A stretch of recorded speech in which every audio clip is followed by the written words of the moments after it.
খড়গপুরের রাস্তা উদ্বোধন করতে গিয়ে বিক্ষোভের মুখে বিজেপি নেতা দিলীপ ঘোষ। খড়গপুরের ৬ নম্বর ওয়ার্ডের ঘটনা। রাস্তা উদ্বোধন করতে গেলে তাকে ঘিরে বিক্ষোভ প্রদর্শন করেন কিছু মহিলা এবং তাদের সঙ্গে এই কথা বলতে গিয়ে মেজাজ হারান দিলীপ ঘোষ।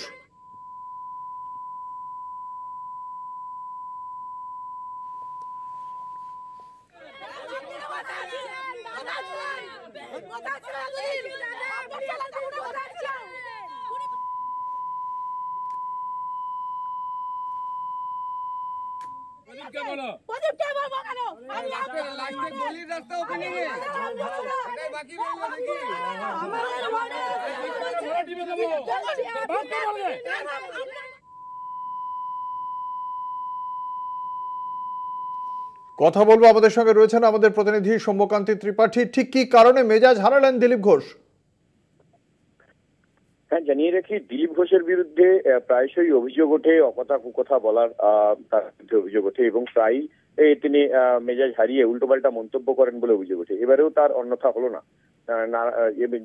খড়গপুরের ৬ নম্বর ওয়ার্ডে ভবানীপুরের পাশে একটি এলাকাতে কংক্রিটের রাস্তা একটা উদ্বোধন ছিল। তিনি যখন সাংসদ ছিলেন সেই সময় সাংসদ তহবিলের অর্থে তিনি ওই রাস্তা অনুমোদন করে দিয়ে গেছিলেন এবং তারপরে সেই রাস্তা এখন তিনি প্রাক্তন সাংসদ এবং তিনি সেই প্রাক্তন সাংসদ হিসেবে তিনি সেই রাস্তা উদ্বোধন করতে এসেছিলেন এবং সেই রাস্তা যখন উদ্বোধন করতে আসেন তখনই স্থানীয় বেশ কিছু মহিলা তাকে ঘিরে কিছু প্রশ্ন ছুড়ে দেন যে তিনি এতদিন কোথায় ছিলেন, হঠাৎ করে রাস্তা উদ্বোধন করতে কেন তিনি এসেছেন, এইসব বিষয় নিয়ে কটাক্ষ করেন। আর ঠিক সেই সময় মেজাজ হারিয়ে ফেলেন দিলীপ বাবু এবং তীব্র রোদের গরমে তিনি মেজাজ হারিয়ে উল্টোপাল্টা মন্তব্য করতে থাকেন। কোথাও বলতে দেবে আব্বাপান্ত করতে থাকেন, কোথাও বা তিনি বলে থাকেন যে তৃণমূল কুত্তা, তৃণমূল এরকম অনেক নোংরা নোংরা কথা বলতে থাকেন এবং তারপরেই তাকে ঘিরে ধরে বিক্ষোভ দেখান মহিলারা এবং সেখান থেকে তারপর তিনি সেখান থেকে ধীরে ধীরে সেখান থেকে চলে যান। এবং জানিয়ে রেখি যে সাংসদ তহবিলের অর্থে বেশ কিছু জায়গাতে রাস্তা নির্মাণের জন্য, কংক্রিটের রাস্তা নির্মাণের জন্য তিনি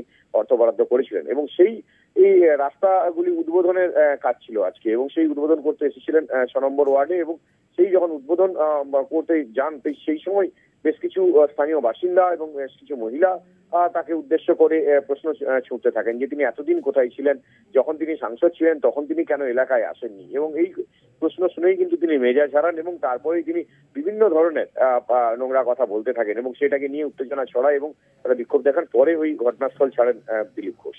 ধন্যবাদ। আমাদের সঙ্গে ছিলেন আমাদের প্রতিনিধি সৌম্যকান্তি ত্রিপাঠী।